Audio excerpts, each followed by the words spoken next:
কাকুলি, কাকুলি, জালটা দাও তো, নদীতে মাছ ধরতে যাই। এই নাও জাল। আজ কিন্তু বেশি করে মাছ ধরবে। কিছু মাছ বাড়িতে দিয়ে বাজারে যেও।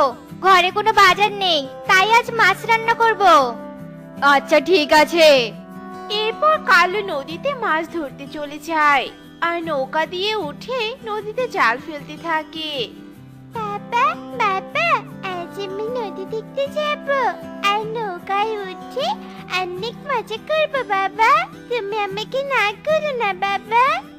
পাগলি মেয়ে আমার, আমি আজ পর্যন্ত তোকে কোথাও যেতে না করেছি বল? মন্ত্রী, আমার মেয়েকে নদী দেখতে নিয়ে যাও, আর আমার একমাত্র মেয়ে যা বলবে তাই শুনবে। ঠিক আছে রাজামশাই, রাজকুমারী যা বলবে তাই শুনবো। চলো রাজকুমারী, তোমাকে নদী দেখাতে নিয়ে যাই। রাজকুমারী, তুমি নৌকায় ওঠো, আমি নৌকা চালাই। না না, আমি একাই নৌকা চালাবো। আমার খুব ইচ্ছে নদীতে নৌকা চালিয়ে ঘুরে বেড়ানো। রাজকুমারী, তুমি অনেক ছোট, তাই তুমি তো নৌকা চালাতে পারবে না, আর নৌকাতে পানি তুলে ডুবে যাবে। না না, আমি পারবো। শোনো মন্ত্রী, বাবা কিন্তু তোমাকে বলেছে যে আমি যা বলবো তাই শুনবে। তবে এখন কেন আমার কথা শুনছো না? আমি কিন্তু বাড়িতে গিয়ে বাবাকে সবটা বলে দিব। না না, রাজামশাইকে এই কথা বলো না। ঠিক আছে, তুমি একাই নৌকা চালিয়ে আনন্দ করো, আমি এখানেই দাঁড়িয়ে আছি।